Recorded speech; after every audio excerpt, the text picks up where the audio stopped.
Morgan Stanley का की point यही है, गोल्ड अभी भी इंपॉर्टेंट है, लेकिन गोल्ड का मोनोपोली इज नॉट देयर।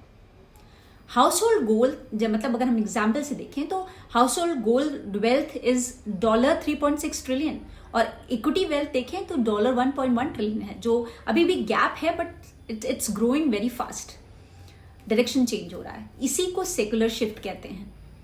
तो सेंसेक्स चीप क्यों लग रहा है? क्योंकि गोल्ड में एक्सेस मनी चला गया है, इक्विटीज में अभी भी अंडर एलोकेशन है।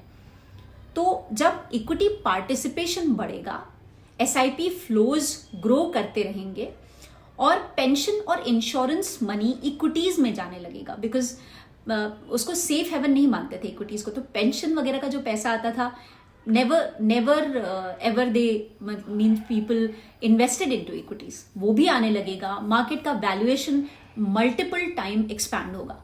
इसीलिए मॉर्गन स्टैनली कहता है कि सेंसेक्स गोल्ड के कंपैरिजन में हिस्टोरिकली चीप लेवल पे है। मतलब लॉन्ग टर्म ट्रेंड चेंज हो रहा है। इंडियंस अब ट्रेडिशनल फिजिकल एसेट्स जैसे गोल्ड और रियल एस्टेट से इक्विटी सेविंग्स की तरफ शिफ्ट कर रहे हैं।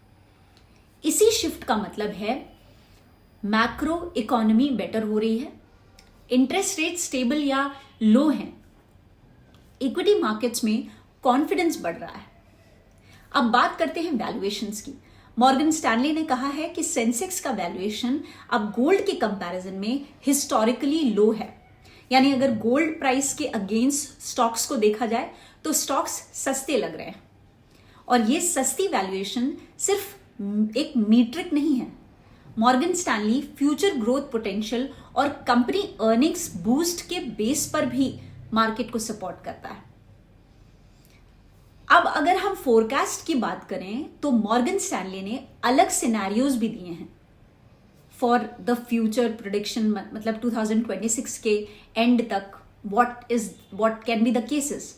तो अगर बुल केस लें तो 1,07,000 तक पहुंच जाएगा, बेस केस 95,000 और अगर बियर केस मानकर चलें तो 76,000। ये शो करता है कि एनालिस्ट्स एक्सपेक्ट करते हैं कि मार्केट में ग्रोथ का स्कोप है, लेकिन रिस्क और रिवॉर्ड तो साथ में रहते ही रहते हैं। फाइनल टेक अवे ये है कि सेंसेक्स गोल्ड रिलेटिव बेसिस पर बहुत सस्ता है, बहुत चीप है अभी, और it is a lucrative option अगर आप इन्वेस्टमेंट्स करना चाहते हैं तो। Indian house holds gradually equity की तरफ शिफ्ट हो रहे हैं। मॉर्गन स्टैनली का outlook long term positive growth को इंडिकेट करता है, लेकिन मार्केट रिस्की भी होता है, रिटर्न्स गारंटीड कभी नहीं होते। So always diversify